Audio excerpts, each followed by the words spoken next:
Halo, bertemu lagi kita di channel saya, Bob Rompuvan. Dan kali ini kita akan membincangkan tentang setup trending structure. Macam mana setup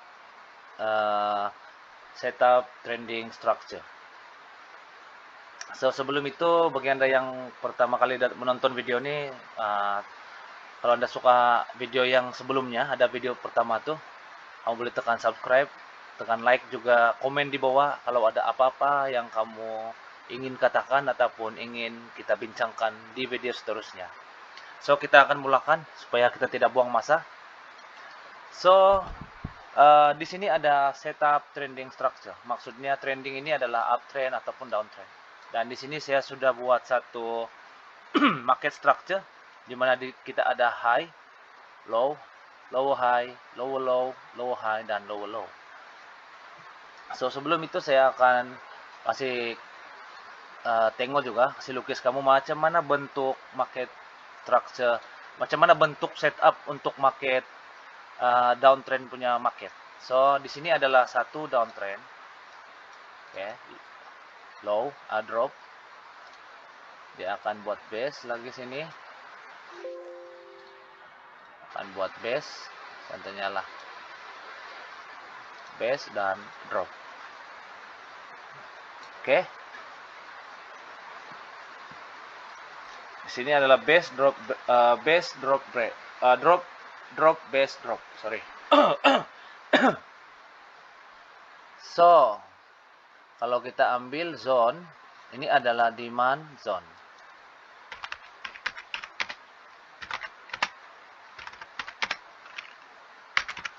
Demand zone, di mana kita harus membeli. Kita tukar warna biru lah, senang sedikit. Boleh nampak kan? Demand zone. Dan di sini di atas pula adalah supply zone. Dan supply zone ini dia bermacam-macam jenis, ada beberapa jenis lah. Supply zone yang kuku, yang strong supply zone, ada juga supply zone yang tidak berapa strong. So, itu nanti kita akan belajar lah. Ini demand zone dan ini adalah supply zone. So, dalam trending structure ini, apa yang kita perlu cari adalah jika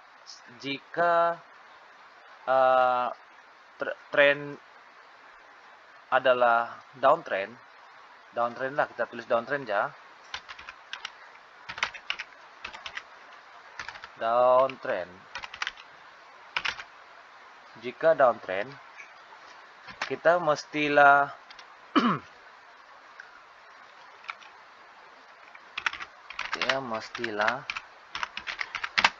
mencari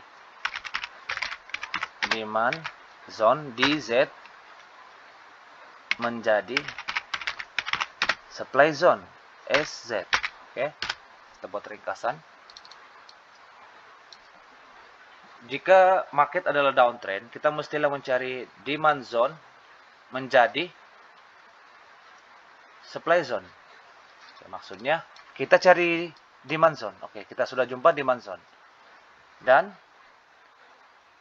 kita tandakan demand zone di sini. So, apa yang kita mau adalah kita akan tunggu demand zone ini menjadi supply zone. Dia macam support and resistance, tapi kita menggunakan teknik ini dalam supply and demand. Dan ini dipanggil market structure. Dan kita menggunakan istilah supply zone, demand zone gitu ah. Kita tidak menggunakan istilah resistance dan support.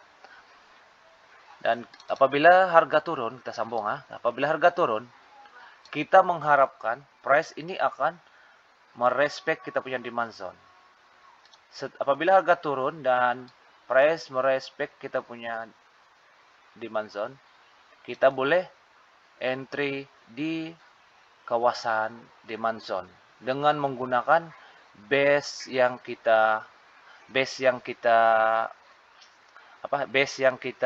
buat. Maksudnya base yang ada di dalam sana, sama ada dia rally base drop ataupun drop base drop. Oke, kita boleh ambil base sebagai titik ataupun tempat kita entry. Dan harga akan turun. So, ini yang kita harapkan dalam satu market, penurunan market. Dan di sini adalah demand supply zone. Oke, demand zone menjadi supply zone. So kalau dalam support dan resistance, ini adalah support become resistant. Oke, dia seperti itu. Dan dia akan terus turun. Harga akan terus downtrend, meneruskan dia punya trend market. So ini adalah kita punya nota, kena simpan bagus-bagus. Kamu boleh screenshot. So saya screenshot dulu. Kalau boleh kita simpan. Oke, ini lah, hanya aja lah. Kita akan simpan dia.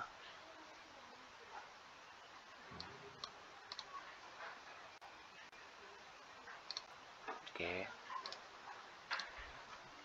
So, macam mana pula kita analisis analisis ini atau gambar ini, graf ini kita pindahkan, kita akan buat di chart. So, mari kita buat di chart. Oke, ini chart. Kita sudah sedia maklum, ada market structure sudah kita tanda sedia. So, kita akan mencari demand zone. Demand zone dia berada di mana, dan supply zone dia, adakah demand zone itu direspek oleh harga ataupun tidak. So, kita akan tandakan seperti ini. So, kita di sini adalah demand zone. Demand zone. DZ, oke. Di sini adalah demand zone. Dan kita tengok di dalam demand zone ini kita mesti mencari drop, base drop ataupun rally base drop. So, di sini kita jumpa drop, base drop, oke. Drop, base drop di sini. So, kita ambil, kita punya base cantik-cantik. Iya. Kita ambil base cantik-cantik dan kita akan buat satu garisan di bawah base kita, oke. Sini. Garisan sini. So, kita akan boleh padam di kotak lah. Kalau mau padam, tapi sebelum padam, saya sarankan kita letak stop loss kita dulu sebelum kita padam, ya begitu. Lepas itu kita akan padam kotak kita. So, seperti yang saya cakap tadi, harga membuat penurunan dan membuat satu low di sini. Lepas itu dia membuat low high, harga naik sedikit, dan harga price juga membuat penurunan. Selepas price membuat penurunan dan membuat satu tested, ini tested ada 1, 2, dan 3 nih. Dia ada tested untuk mau harga untuk naik semula tapi tidak berjaya naik. Dan kita boleh sebelum tested ini kita boleh pasang PO di sinilah. Saya limit sell. Limit, ataupun bagi kita yang suka tengok chart tuh, duduk depan chart, bolehlah instant entry selepas lower low terbentuk. Maksudnya selepas terbentuk lower low, setiap market akan terbentuk apabila sesuatu akan terbentuk. Maksudnya daripada high, lower low tidak akan terbentuk tanpa lower high. So, lower low terbentuk apabila lower high sudah tercipta. Dan lower high akan membentuk satu lower low, selepas lower high ini akan tercipta. So, begitulah dia punya sistem. Jadi, apabila kita sudah pasang sell limit ataupun kita tunggu depan chart, kita mau instant entry lah konon-konon nah. Kalau yang rajin tengok chart tuh gitulah. So, harga akan naik dan menyentuh atau trigger kita punya PO.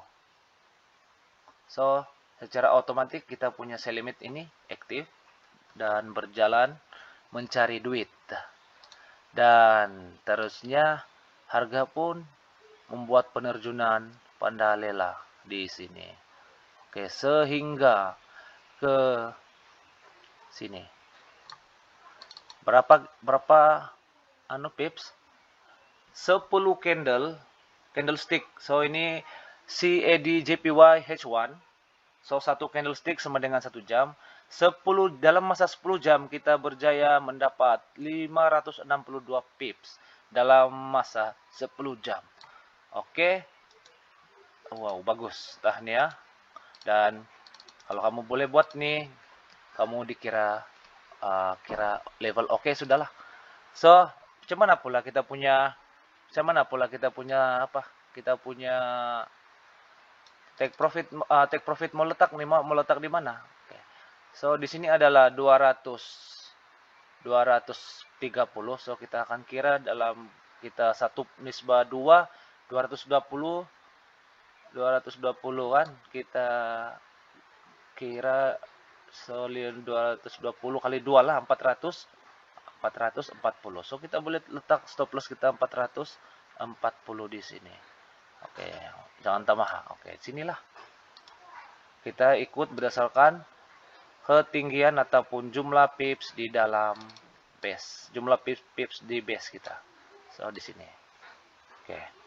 So kita akan dapat 400 lebih pips daripada kita entry sell limit di sini.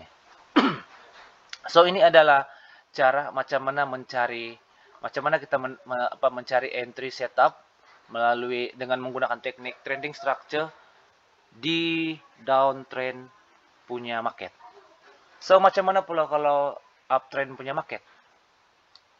Oke, kita akan buat uptrend punya market. Sama juga. Oke, di sini kita kembalikan aja. Oke, kita akan buat barulah. Oke, uptrend. Market akan naik. Market akan naik. Dan membuat satu penurunan harga dan naik semula. Dan membuat lagi satu penurunan harga dan naik semula. Ini adalah zigzag, orang panggil zigzag. So, di manakah kita mencari setup untuk entry buy? Sebab ini uptrend bukan downtrend, sorry.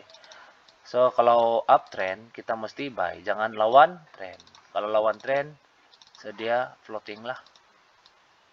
Oke. So, untuk mencari uptrend punya setup, kita kena cari demand zone. Demand zone menjadi demand zone. Menjadi demand zone juga. Oke. So, ini. So, demand zone menjadi demand zone. Mencari demand zone lah maksudnya. Demand zone mencari demand zone. Dan harga pun terus naik. Oke. Ini turun sedikit lah. Baru real. Kasih real sedikit lah. Oke. Oke ya. Demand zone mencari demand zone. So, kita akan tandakan di sini. Demand zone mencari demand zone. So, kita tarik sedikit lagi. Nah, sini. Baru harga akan naik. Oke. Demand zone mencari demand zone. Saya ulang lagi sekali ya. Demand zone mencari demand zone. So, ini harga kita marketnya turun begini sekitar. Nah, oke, agak-agak begini lah kan. So, dia pun ada begini sedikit. Zigzag sedikit. Nah, oke.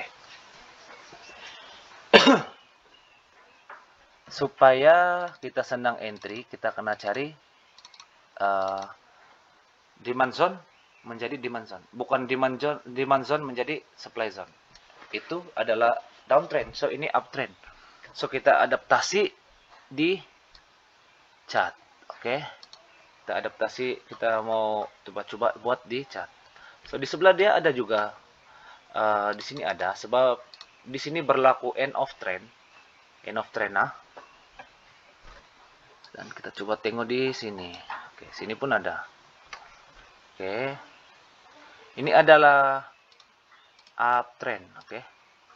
Ini adalah uptrend. Ini adalah uptrend market. So kita bagi market dia di sini. Seperti mana yang saya cakap tadi, ini sekali dengan setup end of trend, oke? Tapi kita lebih fokus dulu kepada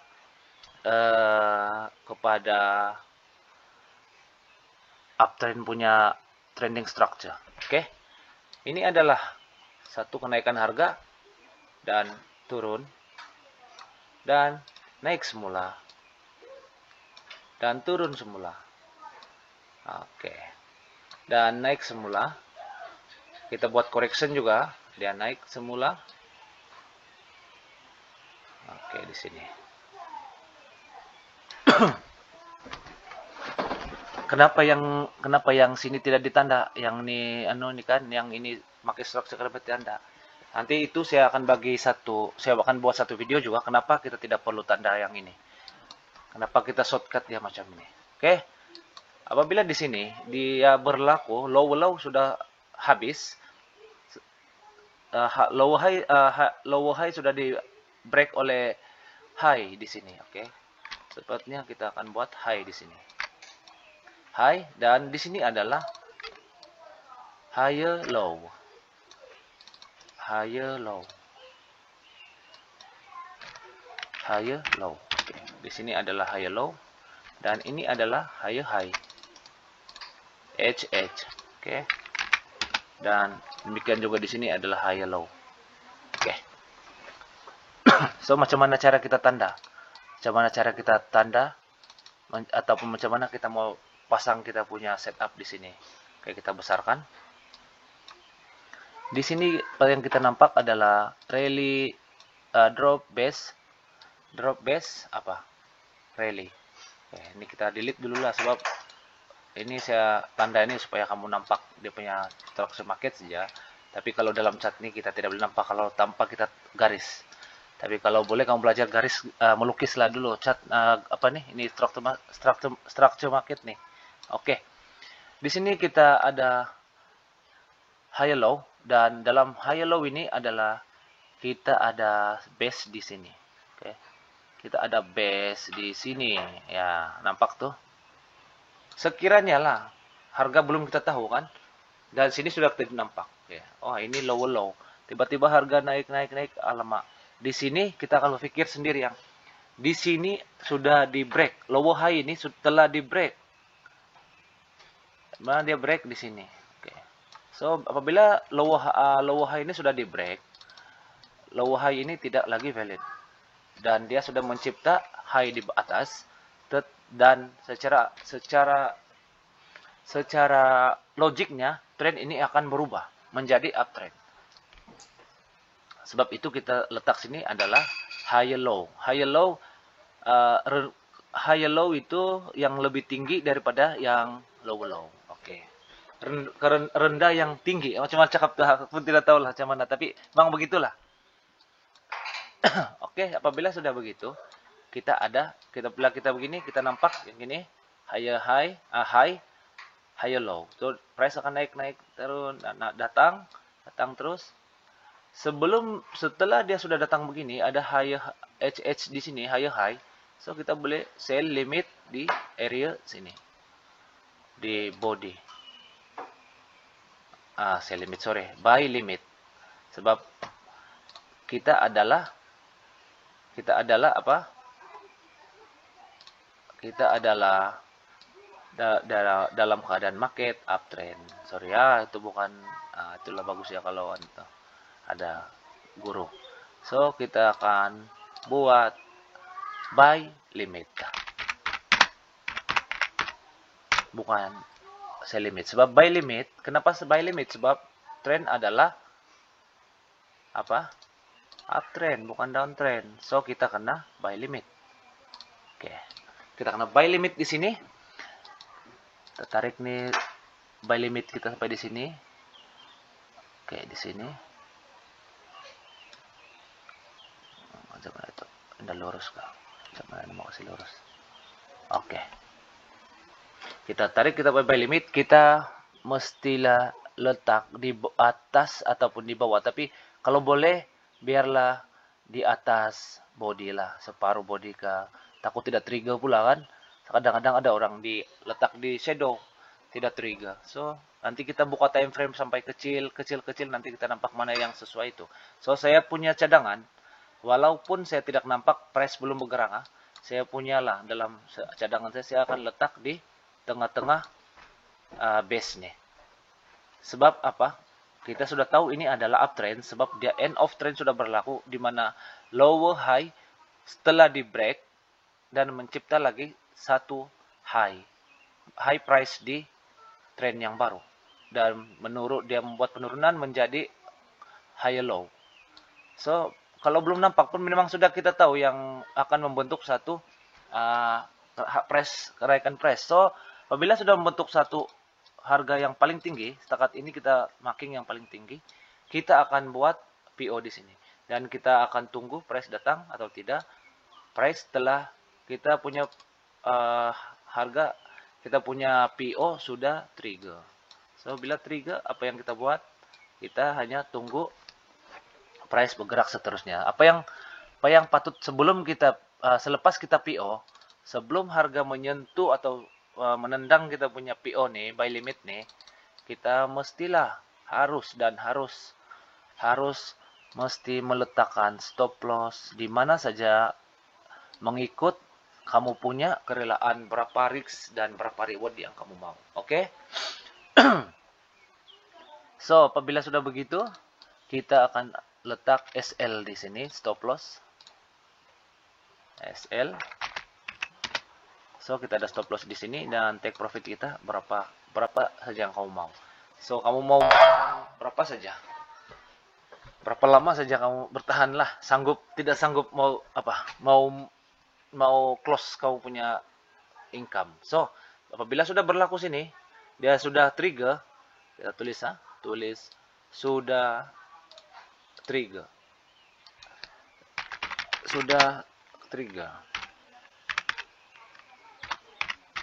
Wah, gitu kan itu. Oke lah. Sudah trigger. Apabila sudah trigger, price sudah mulai bergerak dan membawa kita punya posisi naik. So kita sudah ada keuntungan dan dia mulai turun. So itu adalah psycho price, dan price akan mendadak naik sehingga berapa hari. So kamu kena respect ini trading structure nih, kena respect dia. So price mulai naik selama kita tengok berapa hari dan berapa jam dia naik. Oke, tunggu berapa hari dan berapa jam. Kita punya PO sudah on, aktif, dan berapa hari berapa jam di sini. Oke, sampai di sini kita 220 jam lah, 218 jam bersamaan dengan 2432 pips selama 218 jam. So kita bahagikan 218 jam. Siapa saya ambil telepon dulu. 218 jam.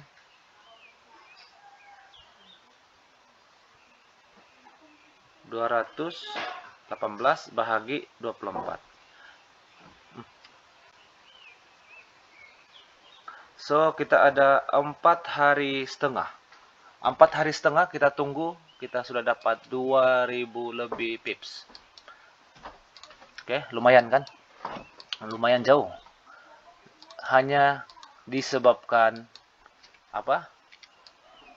di sini saja. Hanya disebabkan kita punya pengaruh pertama sekali adalah end of trend. Downtrend sudah berakhir dan membentuk satu trend yang baru. Itu pertama, sebab dia kenapa harga ini melonjak naik selama 4 hari. Dan kedua, itu yang pertama. Yang kedua tuh macam mana cara kita untuk mau entry posisi. Takkan kita mau entry di sini, tidak boleh lah kan, belum ada apa-apa kita nampak di sini kan. Kita mau entry di sini juga di breakout, nanti price tidak sampai. Mau tidak mau kita kena entry di kawasan higher low. seperti mana yang saya ajar pertama tuh, yang tadi tuh, yang baru yang dia punya formula tuh di sini. Ini demand zone, mencari demand zone. Oke, so kita apa yang nampak di sana, demand zone mencari demand zone, demand zone mencari demand zone. Oke, nah, betul dia punya formula demand zone. Oke, demand zone mencari demand zone. So nampak tidak lengkap nih. Demand zone mencari demand zone. So ini demand zone kita dan di sini demand zone. So lengkaplah demand zone mencari demand zone. So kalau demand zone ini kita entry, tapi tidak, kita punya demand zone ini tidak direspect oleh price. So kita tidak boleh buat apa-apa. Kita tidak boleh buat apa-apa. So tidak dapat, kita tidak boleh tidak boleh on position lah. Gitu. Nasib kita punya harga telah direspect walaupun dengan menggunakan shadow, tapi telah direspect dan price dalam masa 4 hari setengah kita sudah dapat 2000 lebih pips dalam masa 4 hari. Oke, saya harap kamu paham semua dan terima kasih karena sudi menonton video saya.